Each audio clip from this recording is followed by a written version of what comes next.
I have never seen the American economy in worse shape than it is now.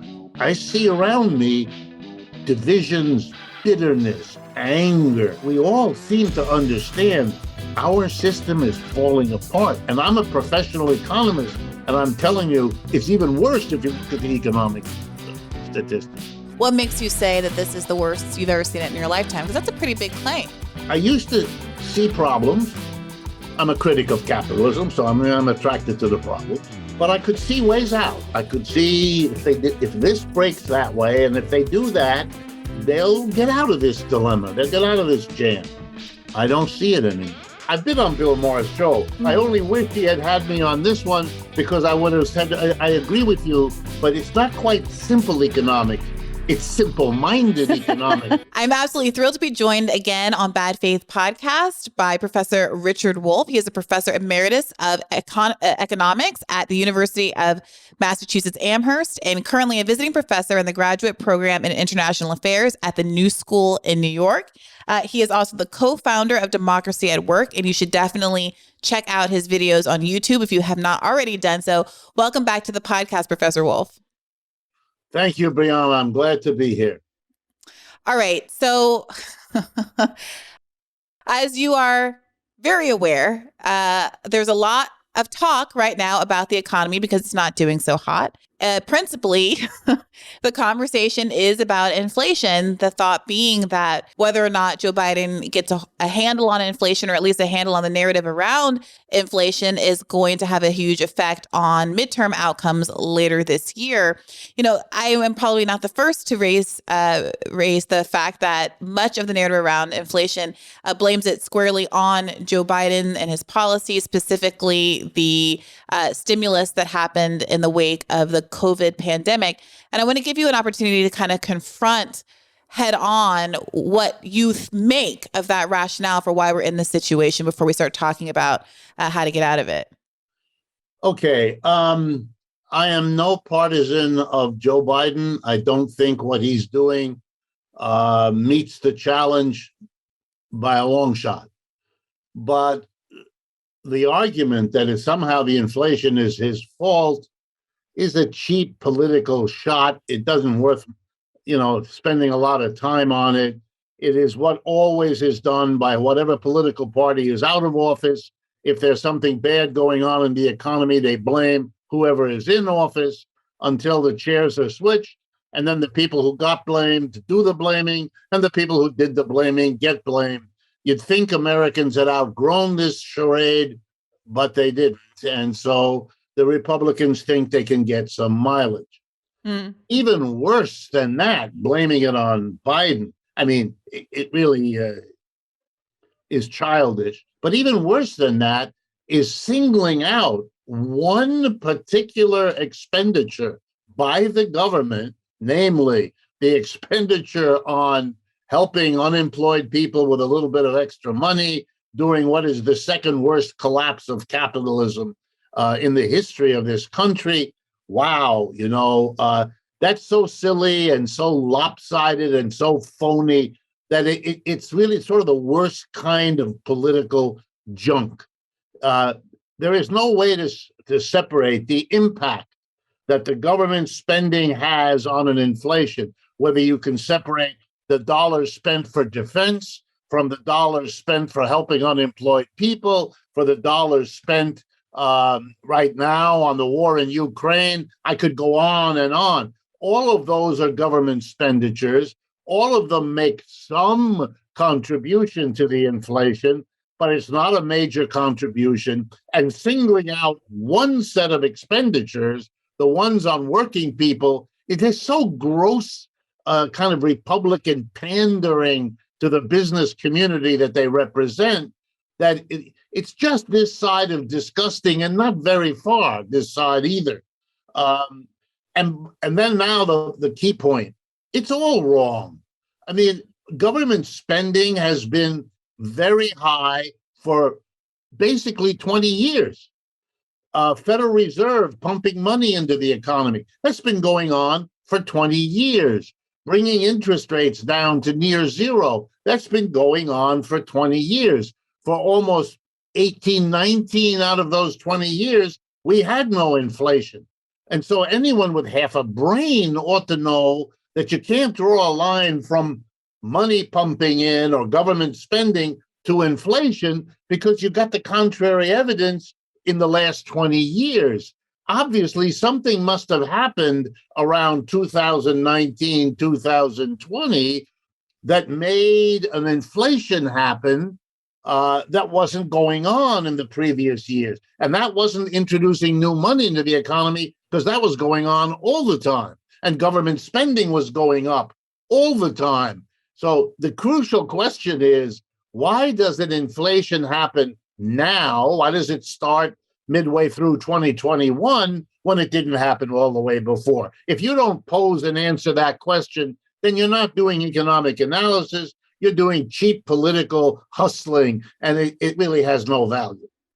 So to steelman that a little bit, someone might argue, sure, there have been other moments in recent history where there have been large injections of money into the economy. But the COVID spending was unprecedented in its scale and scope. And that's why we're seeing this inflationary spike now. What would you say to that? I would say to that absolutely, we are spending more money than we did before, but we're not having more inflation than we had before. We're having an inflation, and before we didn't have any. So the argument more and less begins to fall apart. But let me be real clear. In the spring and summer of 2020, so roughly 2 years ago, the United States economy was looking down the well at a total economic collapse. Let me give you some of the dimensions. We had in 2020 and 2021, we had over 80 million people in America suffer unemployment for some period of time, some only a few weeks, some the whole period. All right. The labor force, the size of the labor force in the United States, about 150, 155 million, which means more than half the working class of America was whacked with unemployment, during which time they didn't have money, during which time they used up the little bit of savings they might have had. They put their family through unspeakable agony. Will I get the job back? What would be the conditions if I even did get the job? You unloaded a burden on the mass of people that was unprecedented. And when did it come? It came at a time when you had the worst failure of the government to cope with a public health disaster we've ever had in our country. You had to step in a massive way. The government decided, I wouldn't have, but the government decided to spend a lot of money, throw a lot of new money into the economy, and spend a bit more on the fiscal side. But no one at that time, no serious opposition was made to doing that. Just like in 2008 and 9, no serious opposition was made when George Bush stimulated the economy with massive government spending. Why? Because, you may have questions, you may have qualms, you may have some skepticism. But if you don't get us out of the hole we're in at that moment, all the rest of the conversation disappears because you're not going to get there. So this was a question of quickly intervening and saving this system. And they chose one of the classic ways to do that. Monday morning quarterbacking now saying, gee, there was a bad side effect. But we got us through. What wouldn't have been a side effect would have been a total collapse. Yeah, I wonder, actually, what you're saying reminds me of a conversation that recently happened between Krystal Ball, who I know you interviewed recently on your show, and Bill Maher when she appeared on his show, last week. And during the conversation, she pushed back against a co-host who argued, or not a co-host, rather, a co-panelist who argued that the reason that gas prices were so high basically put the blame at the feet of government spending and Biden's policy once again. Are you familiar with this clip? I can also play it. No, I've seen it. I know exactly. The economy, there's way too much government spending, and that's why we have inflation. So that's a large part of that. It's just basic economics. And that is not basic economics. We had this thing called a pandemic. We had a supply chain crisis. And by the way, there's a war in Ukraine. It played a role. It's played a role. So to act like the only reason we have problems now is because people got a little bit of money in their bank account is just not honest. And a little bit of money, they got more than we spent in World War II. So don't act like hold on. Whoa. Hold on. Don't act like, you said don't act. Don't act like we had to react to the pandemic exactly the way we did. We had to spend $6 trillion. Okay, but how about the trillions that the Federal Reserve shot at Wall Street? For some reason, people don't get upset about that. How much? What'd you say? Fueled the trillions of dollars the Federal Reserve shot at Wall Street to backstop the stock market and the bond market. No one gets upset about that, even though that was a massive I don't know what factor in you're talking inflation. about. What do you mean shot at Wall Street? Well, when are we talking about? We're talking about buying assets, buying stocks, buying bonds, buying treasury bills so that they expand the balance sheet. This is during the crisis, the coronavirus crisis. When the stock market crashed, that is what the Fed did. They went into action. They shot trillions of dollars. But the stock market didn't crash during COVID. Now it's crashing. It's crashing now. It crashed, and the Fed came in and backstopped it. That's what happened. It crashed, and we never heard about it? No, it crashed. Go back and look at it. It fell off a cliff. When? The Treasury bond market stopped functioning, and the Fed took extraordinary action it's never taken in history. I don't Somehow remember no one that. gets upset. Maybe the first week of the Somehow nobody gets upset about the rich people who got tons of money and tons of support, way more than working class people did. Sure but they do. My God, people were able to feed their kids and they had a little bit of money in their bank accounts. It was the worst thing in the world. No. That is one small part of the inflation story. And it is, by the way, not the only thing that we can deal with to get out of this mess. Well, the style of that man who did that's that style of I'm the he says at one point, it's just simple economics. Right. That literally, he says that line. And I only wish, I've been on Bill Maher's show. I only wish he had me on this one because I would have said, I agree with you, but it's not quite simple economics. It's simple-minded economics, what you're doing, and you ought to be ashamed of yourself. Yeah. It is outrageous to think no economist worth a nickel would dare say, I know which of the government's spending had the bad effect. Let me tell you what it is. Nobody knows that.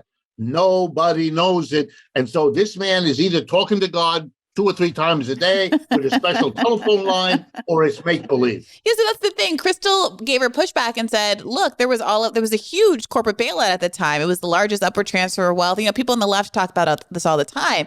But the rest of the people on the show kind of gaslit her, for lack of a better word, and kind of looked at her incredulously like, what point did this happen? When did that happen? When did the economy tank? When did it need to be bailed out? And she substantiated her points and held her ground. But there was this kind of almost silence in the room where nobody knew what to believe, because there are so many people who claim authority. And to your point, who say with that really, convincing tone, I know what happened. I know how the economy works.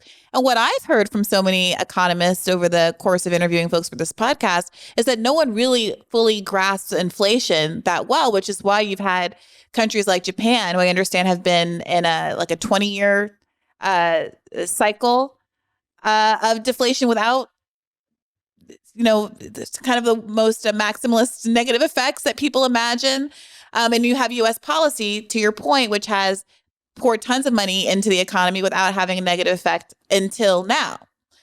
So I'm curious then, if we understand that the simple, quote unquote, simple version that's being parroted in a lot of the mainstream news isn't actually accurate, how do we tell a story about what's causing inflation here? Because I have asked the question and I have been wondering why we're not talking about, let's say, defense spending when that's 10% of the U.S. budget, and we're spending more and more hand over fist in Ukraine.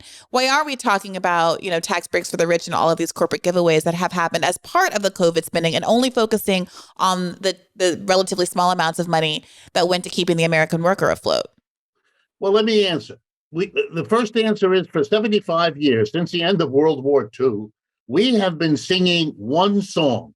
Capitalism is wonderful, and anybody who criticizes this must have some derangement of the mind to even think like that. And so what you have is a kind of atrophy of an awareness of alternatives. Mm-hmm. So let me give you some, because I've specialized in being not the conventional economist, even though I had to go through exactly the same training. Janet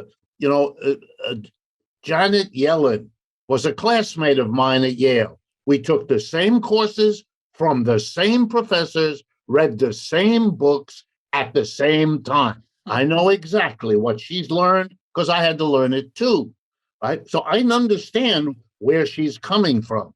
But let's stop being professional economists because they've been apologists for the system, and let's just talk some common sense. So let's begin.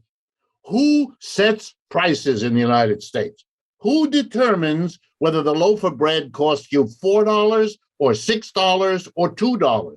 Answer: a tiny minority of the people in our country set prices. They're called employers. That's their job. All of the folks watching and listening to this program who've been an employee probably noticed that one of their tasks never was setting the price of whatever it is they help to produce. That's not your job. You're excluded from that decision. Employers are less than 1% of our population. So if you're interested in inflation, the first place you should look is to ask the question, why is the 1% employers, which is very much like that 1% that Occupy Wall Street was talking to us about, why are they raising prices? Because that's the ones who do it. You only have an inflation if the employers raise the price. If they don't, you don't have an inflation. And inflation isn't something that drops from the sky, some mystery that descends upon us like a bad storm. It is a deliberate decision of the employer. Now, let's answer the question. If you're an employer, particularly a modern corporate type employer, you probably have an MBA. You went to a business school and you got a Master of Business Administration. And one of the central themes of the courses you took, some of which I have taught in my life, is that the decision an employer makes about any important question is devoted to one key thing: profits. You're in business to make profits. You decide whether to hire people, whether to buy more equipment, whether to relocate overseas on the basis of the profits. So the first answer to why we have an inflation is because 1% of the people who have the power to raise prices decided to do it, and they probably did it for the same reason they do everything else, which is to make more money. Now, you will not hear this on mainstream media, even though everybody who hears what I say knows exactly that's right. You don't need to be a PhD.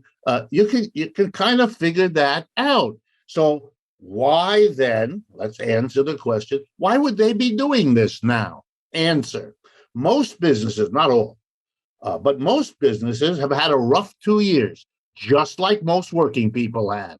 We've had a pandemic. We've had a crash of our economy. We've had to confront the sad reality, which most Americans still cannot admit, that for the first time in a century, we have a real economic competitor in the world, the People's Republic of China, which is not a little small fry the way Western Europe is. No, it's a big deal, very big deal. Put all that aside.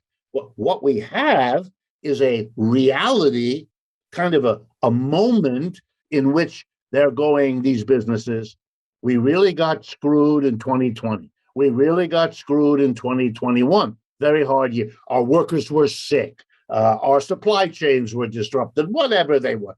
And they now want to, here we go. They want to make up.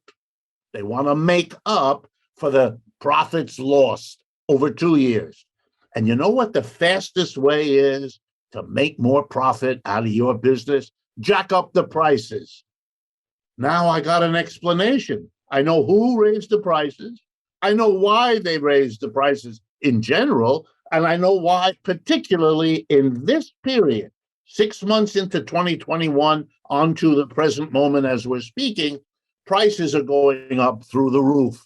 Last point, the businessmen and women who make these decisions, they of course don't want the blame. If you say why there's an inflation, they don't want to get on TV talking to you or other hosts and say, well, I didn't make enough money the last 2 years, so I'm going to make up for it by really juicing my price. They don't want to do that because customers will be upset by that.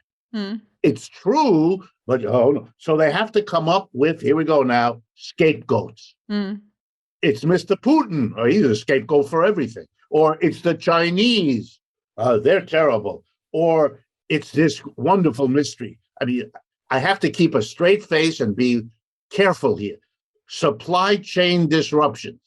That's the biggest nonsense I've ever heard. Every business knows that the supply of the inputs you need.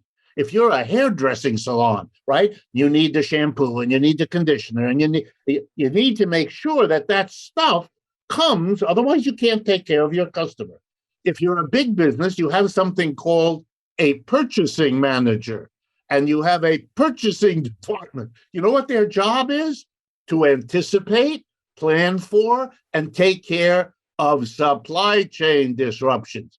If their business doesn't have what they need, the CEO calls in the purchasing manager and says, you got 24 hours to fix this. Otherwise, bye-bye. You're not doing your job. So for suddenly to be told, we have supply chain disruption. What are you talking about? That's your job. But Professor Wolff, I mean, the argument is that no one could have anticipated COVID-19 and the kind of global shutdowns and supply chain crisis that happened then. Do you think that that's not a legitimate, not that the reaction to it is legitimate or what we would want from a policy perspective, but in terms of businesses not being able to anticipate that and therefore using that as a genuine, if perhaps immoral excuse to jack up prices right now, that's not accurate? No, it's not accurate because they look, this is not the first virus we've had. We've had a lot of viruses over the last 100 years. We've had the Spanish flu virus 100 years ago. We've had SARS. We've had MERS. We've had Ebola. We have had a lot of diseases which have disrupted. A functioning economic system knows what it has to do. If you're threatened by anything, by the way, storms, wars, all kinds of things disrupt. But at this scale, Professor, like I totally appreciate, that there are also all these confounding factors. Why was COVID so disruptive? Oh, because we don't build things at home anymore, because we don't have the kind of local storage capacities that we used to have to store things on our shores, because of the mishegas that ended up happening at some of the ports, all of these things compounding it. But the scale of COVID did seem to be unique. Or am I just being propagandized into thinking, oh, well, COVID justifies any host of behaviors? I wouldn't call it propagandizing, although it's not a bad word. I think you're caught up, as we all are, in a very narrowly undiverse mass media system. I mean, there should have been storehouses, stockpiling this stuff. That's what you do. One of the ways you handle a supply chain is you have stockpiles. Another way is you have provider B. If you can't get the material from provider A, you have a contingency arrangement with provider B, and you bring in the inputs. Why was that not done? Answer: because it wasn't profitable. No business wants to spend the money on a warehouse they may not need. Right. But that's a flaw in the system. What that is what they used to call what was it? Penny wise, pound foolish. You're making terrible business mistakes. And if there were one or two of them, it's one thing. But I could spend the next half hour rattling off the things that are suddenly unavailable, bearing no relationship one to the other, right? We don't have infant formula. We don't have tampons. Mm. We don't have garage doors. We don't have sriracha hot sauce. I mean, what?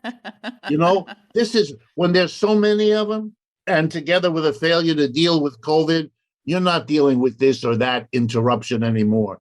This is a system problem. The inflation is a system problem. Let me give you another way to get at it, okay? Let me sing the praises, which will surprise you, but let me sing the praises of Richard M. Nixon, okay? Republican president. It is August 15th, 1971. We have a terrible inflation because, of course, our capitalist economy is constantly up and down like the most unstable roommate you could ever have had the bad luck to live with, right? So we have an inflation, then we have a recession, then we have a depression. I mean, we're going from pillar to post, another sign of systemic failure. Put it aside. What does a president do at a time of inflation even worse than what we have now? He gets on the radio and TV, August 15th, and he makes a speech, and here's what it says. Dear Mr. and Miss America, I'm the president, Richard Nixon. This is before Watergate, so he's still okay. He hasn't, collapsed. And he says, I want every businessman and woman to listen carefully. As of tomorrow morning at 8 o'clock, if you raise the price of whatever it is you sell, we will arrest you and throw you in jail. That's what he said. And he turned and he said to unions and workers, if you push for higher wages, we will do the same to you. We are having, here's what it was called, a price wage freeze. And the terrible inflation stopped on a dime. Guess what? Nobody wanted to go to jail. The amazing thing, as I tell you this story, is not that this happened. By the way, this happens in countries all over the world when they have inflation. This is not new. This is old chocolate pudding, right? Very old. Why is it important to tell you? Because no one else is. Because the Biden administration acts as though raising interest rates is the only conceivable, logical, acceptable, economic. That's all junk. That's not true. It's like being told, as the Trump people want, that we did a great job on COVID. No, we didn't. We have over 1 million dead people. The People's Republic of China, and I like to pick them. They're not the only ones. I could pick others, but I like to pick them because I want to stick it to people. That's a country that has 4 times the population of the United States. According to the United Nations, they have 20,000 dead from COVID. Let's do that again. 1.4 billion people in China, 4 times the US, more than, and we have 1 million and they have 20,000. You know what that is? That's, we failed, they succeeded. What's going on? Are Americans stupid? No. Are we incapable? No. But there's something wrong with smart people, which we are, and capable institutions that we have. We can't get it together. And this is a very serious problem. And the analysis that is guiding this is junk. And that's why it doesn't work out well. Yeah, I wanted to talk to you a little bit about the Biden administration's response. Earlier this week, Jennifer Granholm was giving an interview to Dana Bash. And Dana Bash asked what the deal was with this gas holiday that's being proposed by the Biden administration, and what's being deliberated, what's the holdup, or rather to lift the federal gas tax. And Jennifer Granholm's response was, well, the gas tax funds infrastructure, funds roads and bridges. That's been a priority for the Joe Biden administration. And so therefore, there's some things to consider there. And my reaction to this, and I'm no economist, is that the budget does not work like a household budget. And the idea that there's this easy input-output relationship between the gas tax and their ability to fund infrastructure projects is a little bit of a fiction. I wonder what your response is to that interview, both the interview response from Jennifer Granholm, and also generally speaking, what you think of the gas lifting the gas tax as a solution here. Well, I don't like lifting the gas tax only because, it's playing funny little games. If you lift the gas tax, you make life easier for people because they don't have to pay the tax when they fill up their car or their truck. On the other hand, if you then deny the government the revenue that came from that, either the government is going to have to cut programs because it doesn't have the revenue, or it's going to have raised taxes somewhere else, which nullifies the benefit that the cut of taxes on gas and oil was supposed to achieve, or they have to borrow money, which they're overdoing already. So the first reaction is, why are you doing this? Why don't you, by the way, this is being considered in Europe as I speak to you. Why don't we simply put a cap on oil and gas prices? Because let's be real clear. the number of businesses and countries in the oil business is very small. That's why they can meet in a hotel in Europe, OPEC or OPEC Plus, or that. This is not difficult. Those are the people. Here we go again with the employer. The employers of the oil companies set the price. Okay, the governments of the world can say, you made 10%, 12%, 14% more money than last year. That's it. You're not doing anymore.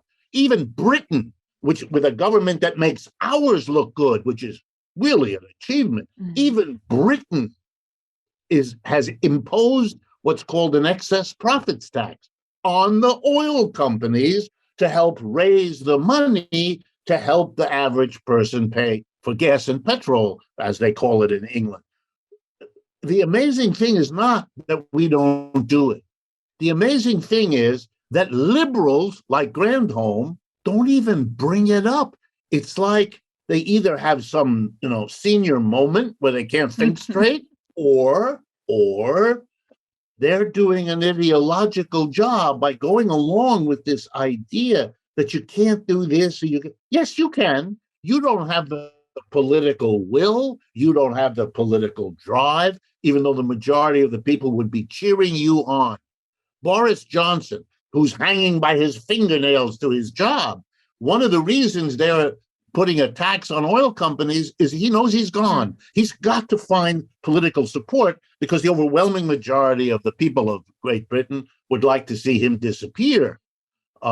Even the people closest to him are dumping him left and right. So he's desperate, but he at least talks about it. We live in a country where even the fact that our ally in England is doing it still means that our liberals, our Biden, Granholm, Clinton, Obama liberals can't even talk about, to say we can't do this because we use the money from this thing to use other money. What are you doing? And if there isn't enough money, believe me, there's much more support in America to rebuild our infrastructure with $40 billion than to shoot off missiles in the middle of the Ukraine as we fight to the very last Ukrainian. Right. I mean, earlier you said that, our media doesn't talk, or rather that the issue is that there's all of this price gouging. People are making profit, using the COVID crisis as an excuse to extract profits, and that the profit motive is driving all of the decisions that are being made at these companies. And part of me believes that they don't talk about it because it's tacitly understood and everyone's actually okay with it, because we fetishize profit in this country differently than other people do. If you explain the idea of price gouging, if you say something even expressly like, oh, the companies are trying to make up profit from the last 2 years because of the COVID pandemic, a lot of folks hear that and think, yeah, totally, they should. They should be trying to make a profit from the last 2 years. And other countries don't quite necessarily, I think, have that same cultural attitude to profit at any cost. That's right. Absolutely. Even though if you give me, I don't mean me, but you give any trained economist 15 minutes with anybody, we could solve this problem and explain to them what is going on. It is correct. Profits is one of the revenues that come from producing and selling goods. But, you need other revenues too. In order to keep the business going, you got to get profits to the capitalists. But you got to get wages to the workers, and you got to get rent to the landlord. You got to do a lot of things. And if the economy is growing, you can do all of those things. But if the economy is in trouble, then the way they get more profits isn't by expanding the business, but by going in another route. And that other route is squeezing the workers, giving them less one way or another, and juicing up your profits by taking it away from your partner in the business. That's what we've got going now. We're allowing the employer to raise the price, but we're not allowing the workers to raise their wages. They can't in most cases. If you're in a union, you've got a 2 or 3 year contract. You're bound by that contract. You can't just raise your wages. If you're not in a union, you haven't got the organization, you haven't got the unity. And look, one of the things that's changing America is that millions of workers are figuring out what I just said, and they're beginning to push for unions in a way we haven't seen for decades in this country, because they have this gut understanding that the way profit is being earned now is taking it out of us. On that basis, we don't want to hear, oh, it's good for profit. Yeah, of course it is. You're jacking up your prices. We can't follow. Just for the statistics, for those of people listening or watching who might be interested, the current rate of inflation officially in this country is 8.5% per year.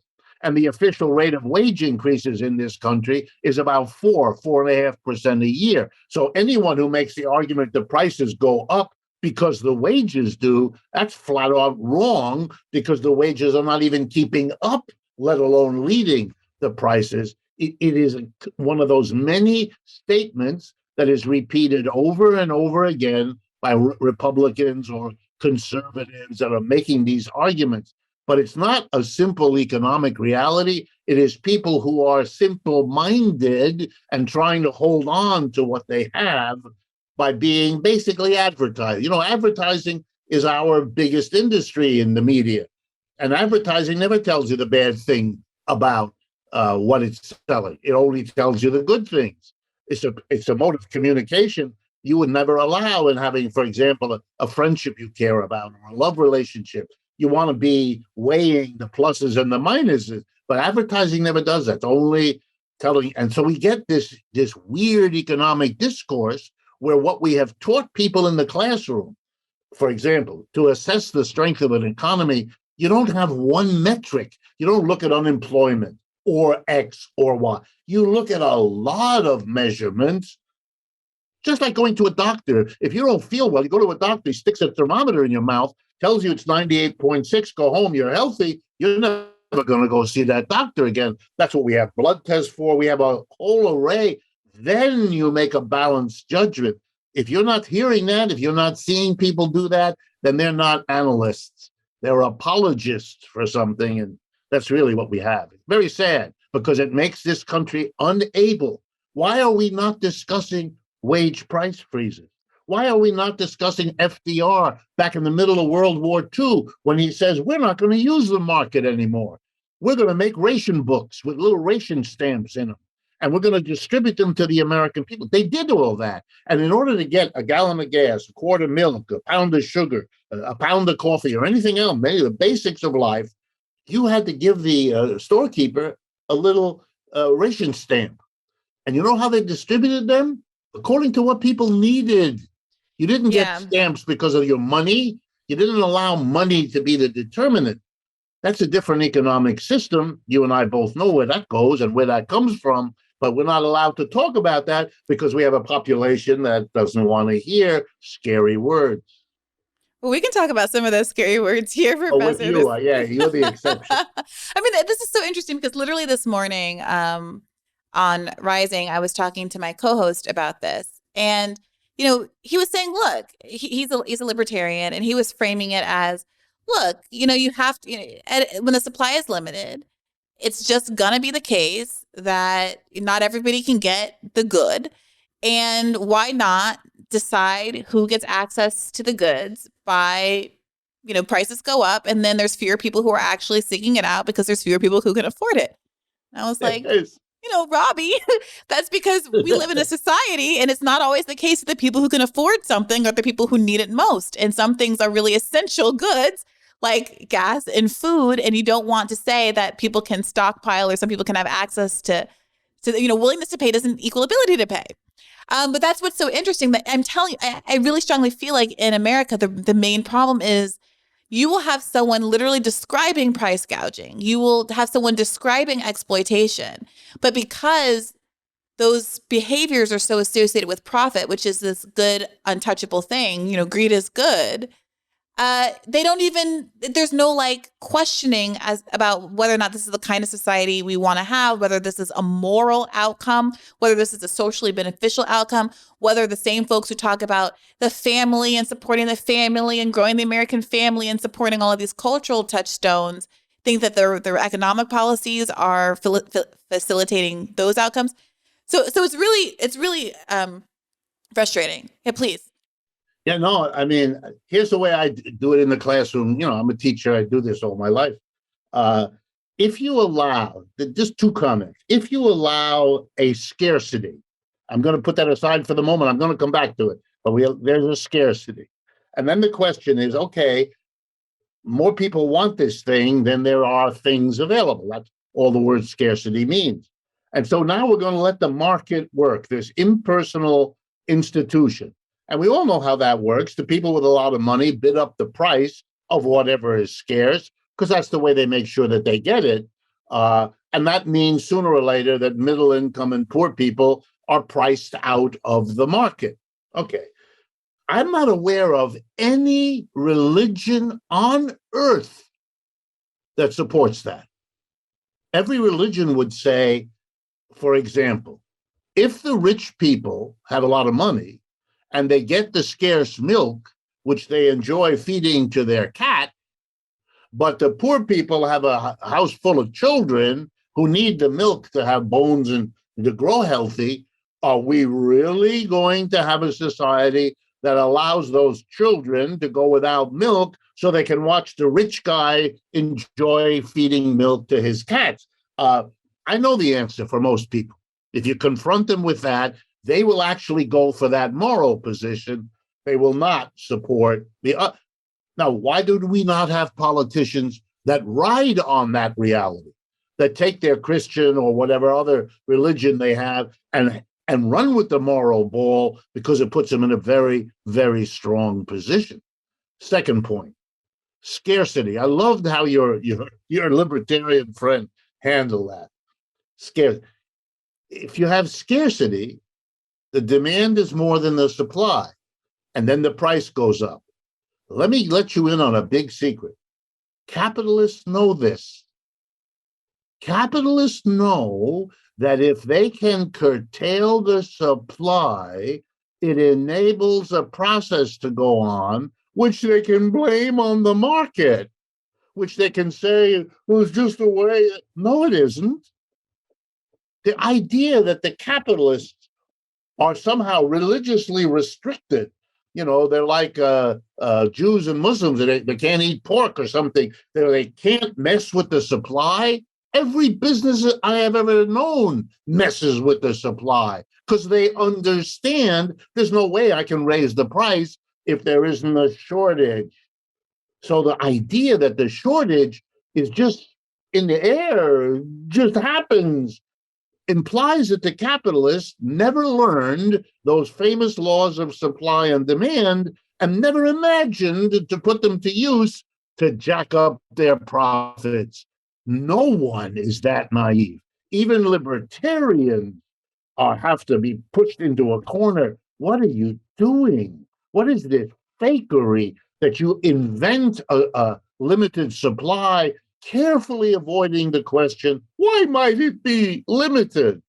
And if you push the question, they'll tell you about storms or other natural events. Right.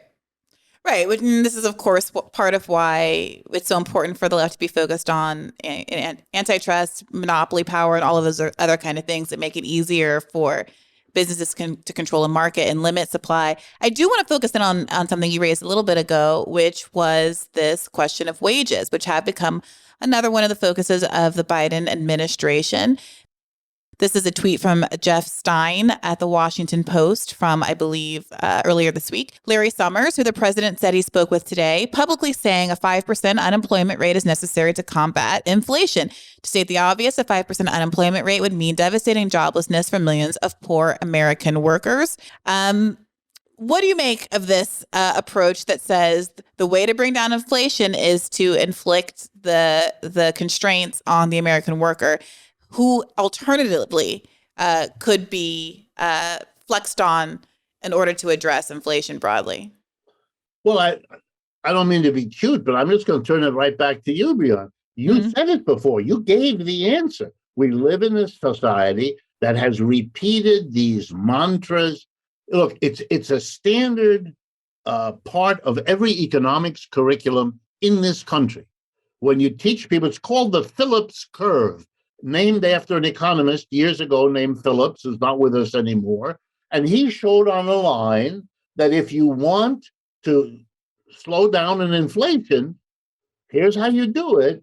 You crush the working class. Why? Because he noticed that the more people were out of work, the lower the rate of price increase. In other words, inflation and unemployment trade off against each other. And by the way, the economics behind it isn't all that hard to understand. You're going to get employers, remember, they were the ones who set the prices. You're going to get employers to jack up prices less because you've deprived them of the people who can afford to buy this stuff by making them unemployed. They haven't got the money. They can't buy. You raise the price now, you're really going to lose customers because they're taking it on the chin because they're unemployed already. And now you're jacking up price. So the price increase, the incentive goes down.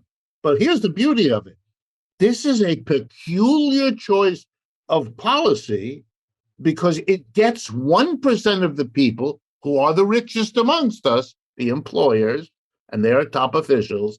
It gets them to do what the society needs by whacking the crap out of a much larger number of people called the working class. What a bizarre morality solves a problem like that, especially when Richard Nixon, a conservative Republican, didn't do that. He didn't say, I'm going to solve the inflation problem by doubling unemployment. He didn't. He's a conservative Republican. He said, I'm going to impose a wage price freeze. We originally set to last 90 days. It was extended.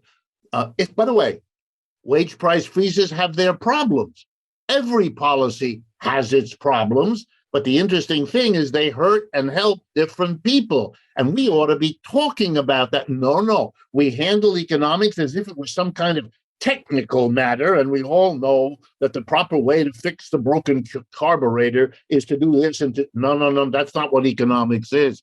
What's hidden in by all that is a refusal to face who you're making pay for who in a position to cause the problem. The businesses are always exempted from the pain in order to solve a problem that they caused. They're the ones who raise the prices because nobody else can. The government doesn't raise prices. You and I as employees don't. The employers do. So let's start by making it clear to Americans who's raising the prices. By the way, the minute you did that, there would be a hullabaloo in this country. You know that better than me, because suddenly everybody would be confronted with somebody to point the finger at. Instead of poor immigrants from Central America or Chinese people or Mr. Putin, you'd actually have the people that are responsible, and they turn out to live right amongst us here. Now what? Yeah, I mean, that is the issue, that everyone sees themselves as, well, I don't know that even that's true, but the narrative is that everyone sees themselves as a small business person or a potential millionaire, and they see themselves in the person who's being made a loser out of in the winners and losers. And that's partly a framing issue.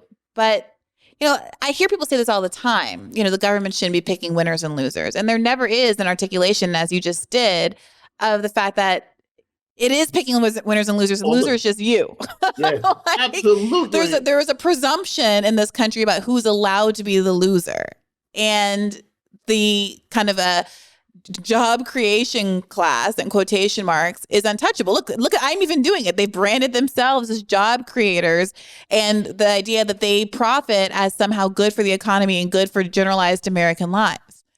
It's nuts. Yes, and that's why people like you and me, we have to kind of grit our teeth right in the face of all of this noise to insist that there are other ways of looking at this. I mean, a government that says we don't pick winners and losers, they write the tax law. All the tax law is a choice who's going to be winning, who's going to be losing. And the richest companies pay the army of lobbyists, we all know the story, who are in there night and day and write half the laws that we get passed in this country by them. They're certainly picking winners and losers. The foreign policy of the United States is a policy of hitting sanctions. This company, that country, we're picking who's going to win, who's going to lose. I mean, It violates everything that the free market was supposed to solve. We don't believe in it, obviously, anymore. Foreign policy trumps, if you pardon me, all of these kinds of considerations. But this is a society, and I say this, I've never said this before in my life. I was born in Ohio. I've lived here all my life. I'm an American citizen. I'm glad of it. I have never seen the American economy in worse shape than it is now. And I can tell you, I went to Harvard, Yale, and Stanford, the only colleges I ever went to. I'm a product of the elite education. I know all of these people. They all know me, too. Granted, something went wrong with me, as I'm sure they think that my mother dropped me on my head when I was little or something. But I know them all, and we don't agree on how we got into this situation, and we don't agree on how to get out. We don't. But we all agree that it's the worst condition of the American economy in our lifetimes. And that ought to make people sit up. It certainly made us sit up. We were amazed to discover this. But this is an economy that's facing a network of problems. It's not solving them. It is accumulating them. And, after a while, you can't go on. It becomes too much. And I see around me divisions, bitterness, anger, hostility, whether it's around, the January 6th hearings or any of the other things going on. We all seem to understand our system is falling apart. And I'm a professional economist, and I'm telling you, it's even worse if you look at the economic statistics. It's just. So what can you help us understand, those of us for whom the statistics are all a blur, what makes you say that this is the worst you've ever seen it in your lifetime? Because that's a pretty big claim. Yes. I used to see problems. I'm a critic of capitalism, so I'm attracted to the problems. But I could see ways out. I could see if this breaks that way, and if they do that, they'll get out of this dilemma. They'll get out of this jam. I don't see it anymore. I see only one the way you handled COVID, that was so bad. I couldn't believe.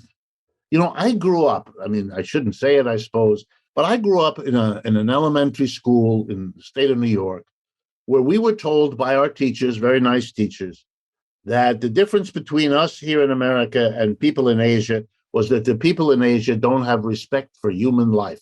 I was told that repeatedly. I don't even know where that came from, but that's what we got. In the little class, I'm talking being 6, 7, 8 years old, elementary school. All right. Now I lived through COVID. We let 1 million people die. The Chinese let 20,000 people die. The Chinese chose to lock down their cities with all the pain and difficulty that involves.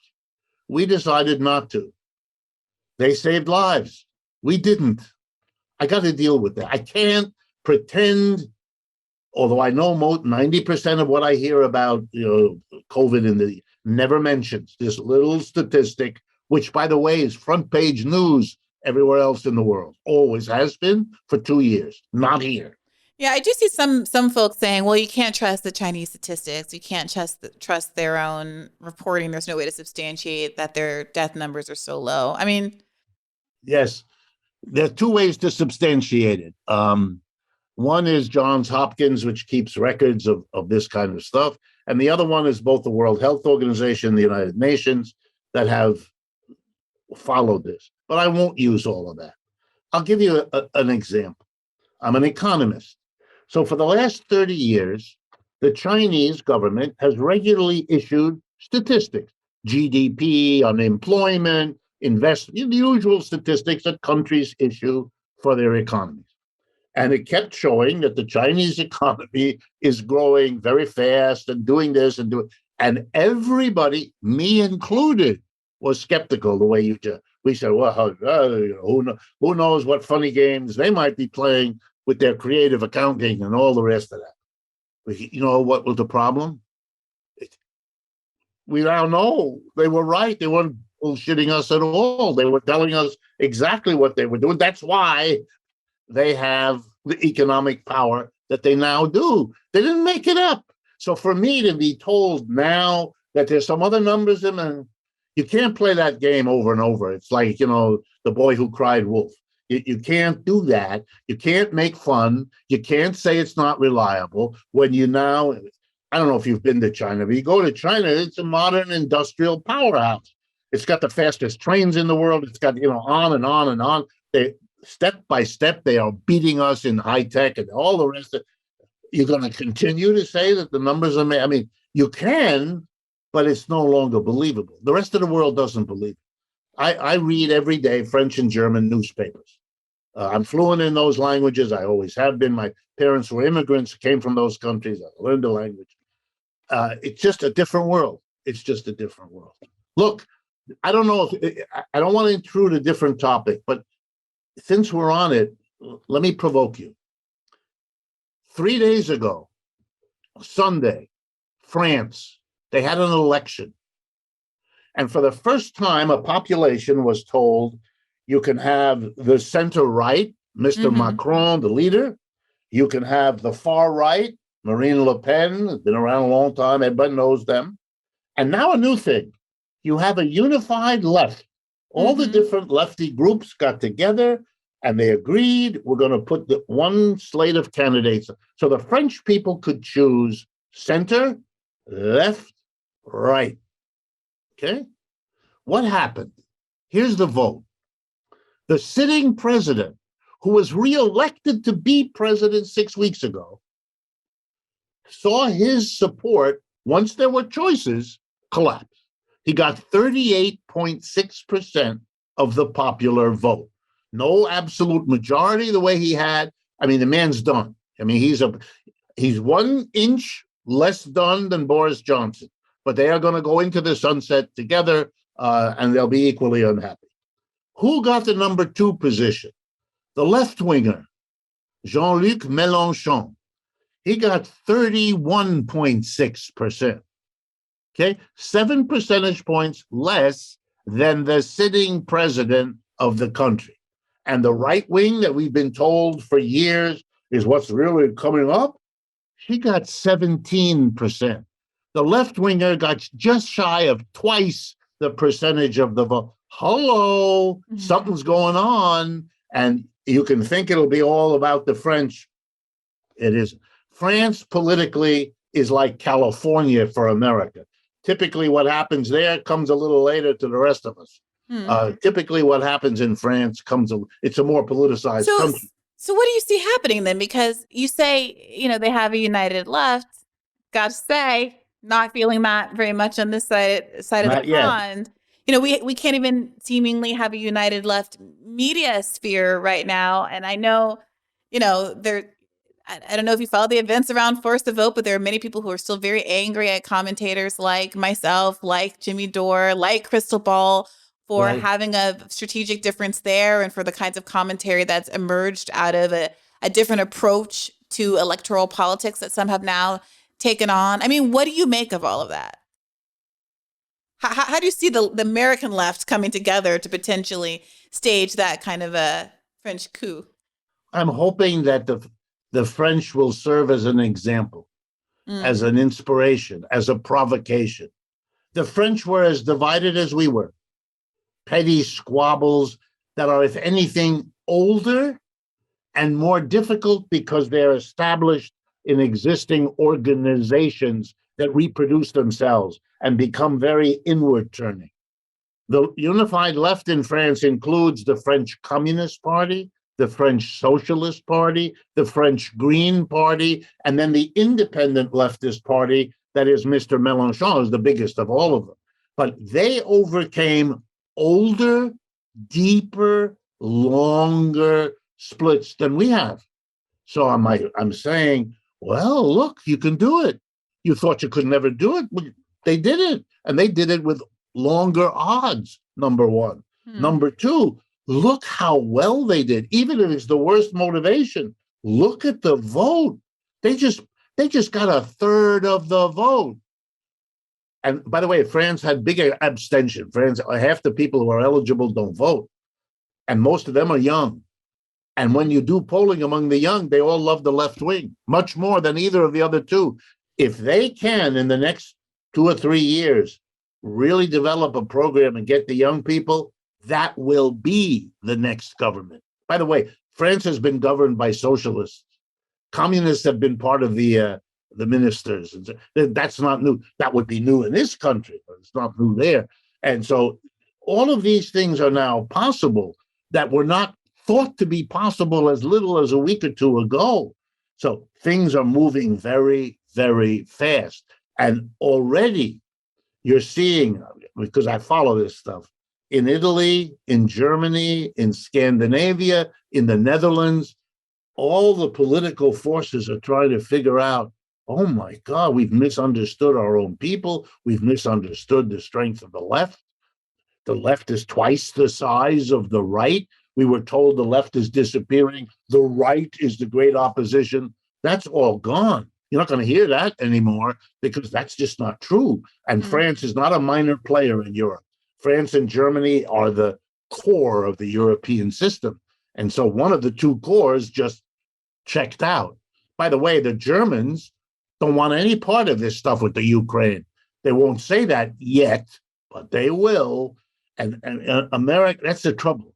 Americans live in a kind of bubble that makes me worried when some of these fantasies get broken by some hard reality, like this election in France. I don't know how Americans are going. They don't have the apparatus with which to understand what's going on, and that's kind of scary. You know, I almost rather that they have a perspective I can argue with, but to be lost because they feel overwhelmed, very worried. The American left is basically invisible to the mainstream punditry. And occasionally, I don't know, like a Van Jones will make half a point on MSNBC and it trends on Twitter because it's so unusual for anyone to articulate any part of a left perspective. And everyone else in the panels with him kind of stares at him bug-eyed because they just fully don't understand the words that are coming out of his mouth. And you saw it with Bill Maher and Krystal Ball. He seemed not to be able to process who she was or where she was coming from, even enough to make jokes at her expense. At one point, he's like, but you're not a real leftist. And she's like, what are you talking about? I am a Bernie leftist. And you could see that he thought that because she has made some criticisms from the left of the Democratic Party and has criticisms of weaponized identity politics and a lot of the superficial virtue signaling that the Democratic Party does, he's only familiar with a conservative approach to those kinds of issues. And he truly, we're just so misunderstood. But I love to hear you say that if French leftists can overcome their deep-seated, long-standing issues and find solidarity, that, gosh darn it, we can end the feud between TYT and Jimmy Dore and have a united left and have some progress in this country as well. I've kept you for about an hour. I do want to just come back to this one question of what you think is going on with people like your classmate, Janet Yellen. Why do you think it is that they're taking the approach that they're taking right now? Is it just industry capture? Is it something more or less insidious than that? No, I think it's basically they've made their choices. We were all graduate students together. We all had roughly comparable records, roughly comparable opportunities, and she went with the profession. By the way, the left end of to be fair to her, the left end of the profession, which usually gets the name Keynesian economics, and its luminaries are people like Kenneth Galbraith, and people like that. But those of us like me, we kept asking the same question: why are we capitalists? What would be the alternative to capitalism? Why wouldn't that be better? And our professors were so frightened by the question. And I liked a lot of them. I didn't want to make their lives hard. I was just asking my question. But I could read the fear. That's the Cold War. People have to understand we are, whether we like it or not, products of what happened in this country from 1946-47, basically to the end of the century. The second half of the 20th century, there was a level of repression. I could not get answers to my question. My professors would say to me, look, why don't we discuss this? Come see me in my office hours. You could talk about this. Truth of it was they were scared there too. They were scared, and I understood why. I'm a student. I don't know what's all at stake. So if they say something to me, I'm going to then repeat it to my boyfriend or my girlfriend or whoever, and it's going to go around, and who knows who's going to hear what version. They didn't. Could kill your career. It could kill your future. I was always part of the Ivy League, where these questions of going up the ladder are very crucial to everybody, et cetera, et cetera, et cetera. So I after a while, I stopped asking. I just read the books myself. I found a few friendly souls, and we studied stuff together. And I ended up being a critic of capitalism. But I got to tell you, I feel stronger in that critical perspective than I ever have. And while I'm a small fish in this pond, the explosion of interest in the democracy at work stuff that I do, I'm amazed. I get up in the morning and I do that pinching, the pinching of your arm skin, because you're kind of wondering whether you're awake or dreaming all of this. So I do 3 or 4 interviews a day. I do them with pretty much across the board. I never expected, as an American who grew up in this whole situation, I never expected to have audiences beyond 30 or 40 young people in a classroom in a university. That's my life. I now have audiences, in the millions, and it's an amazing ride for me.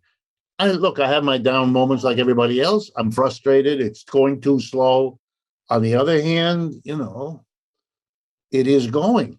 And that election in France, I'm not even talking with you about the election in Colombia, which is very important also. Very important. Colombia is the oldest, staunchest ally of the United States in all Latin American dealings, whether it be with Cuba or Venezuela or Brazil. And, there's all kinds of problems, but the wind is blowing in a very particular direction. But this is the thing, Professor Wolff. Like, people want to have a sense of connecting the dots, what that means for Americans next. You have a populace that's not as primed as the French population to striking and protesting and throwing on a yellow vest and, turning over and burning a bunch of trash cans and dumping a truck full of manure on the front of the parliament or whatever. That's not our vibe. This past weekend in D.C., on the 18th was the big Poor People's Campaign. Right. And I don't know, I didn't see any coverage of it. Yeah. It might as well have never happened. I mean, I don't say that to denigrate, obviously, the people who planned it. But in terms of the ability for events like that to make a dent in the American public sphere, it seems very, very difficult. You have the government openly saying that the left branch of our political party, our political representation, saying that the way to get out of inflation is to crush American workers and create high unemployment. Right. At the same time, when we do have a little surge in labor activism, and everyone's very excited about the Amazon union efforts and all of those kinds of things, but you're not seeing the response to that being something along the lines of, okay, you want to create unemployment? I'll show you unemployment. We're going to have these entire sectors stop working until you have a different kind of economic approach, right? But who could possibly say that? Who is even there to fill that rhetorical void and say those kinds of things? All due respect to William Barber and the People's March, they're not saying things like that. No. You've got London, the whole transit system is shut down, because those workers are advocating for that. I can't imagine something like that happening in the United States, where what we should be doing, arguably, is having free public transportation as something that's that could help alleviate the oil crisis. By the way, a number of European cities are doing that, have done that, are doing that. Make public, the subways are free, the buses are free, and all of that. I think, and I don't say this lightly, I think that's all coming. I really think it's all coming. And I won't be surprised if it comes very fast. And so we'll all say we're surprised, but I don't think so. I think the fact that you could, as succinctly as you just did, rattle off what we need, that means we're half there. That clarity, that we need to be able to do that. Here's what's missing for the Poor People's Campaign: the public recognition, the public inspiration, the follow-up. We all know. The French knew, they told themselves, we get crappy votes because we're all divided. They told themselves that for 30 years. When they finally had a way to get together, it's better than anything they hoped for. There's a very famous leader who was approached by his followers, political leader, and they said, everything's taking so long. It's going so slowly. And he looked at them and he said, for decades, nothing happens. And then in a few weeks, decades happen. That's my sense of where we are. And my life, just as one little piece of evidence, my life as someone articulating a different way of understanding the capitalist system explodes in terms of the audience that seems to be out there. We don't have the resources to go get them. They come to us, but they're coming. Mm. Well, Professor Wolff, I very much hope you're right. And to the extent that Me too. your voice helps bring on the revolution, can you tell our audience where to find you on the internet? Very simple. Everything we do, you can get at the two websites we maintain. One of them is called Democracy at Work, all one word, .info, democracyatwork.info. And the other one is my name, R.D. Wolff, that's spelled with two F's, WOLFF, rdwolff.com. Thank you for that. And thank you to our audience for listening to this interview. As you know, this is a podcast that comes out twice a week. To get our Monday premium episodes, you can go to patreon.com/badfaithpodcast and enjoy not just the latest Monday episode, but our whole backlog, which is pretty large at this point. You can also see video of premium episodes there. Thank you for supporting the podcast. And as always, keep the faith. Hey YouTube, thanks for watching. Just a reminder that this is a podcast. You can catch an extra premium episode every Monday for $5 a month at patreon.com/badfaithpodcast. That's patreon.com/badfaithpodcast for $5 a month, an extra episode every week. Additionally, please do consider liking this video, subscribing to this channel. It helps us out. It helps independent media beat the algorithm. We appreciate you. And as always, keep the faith.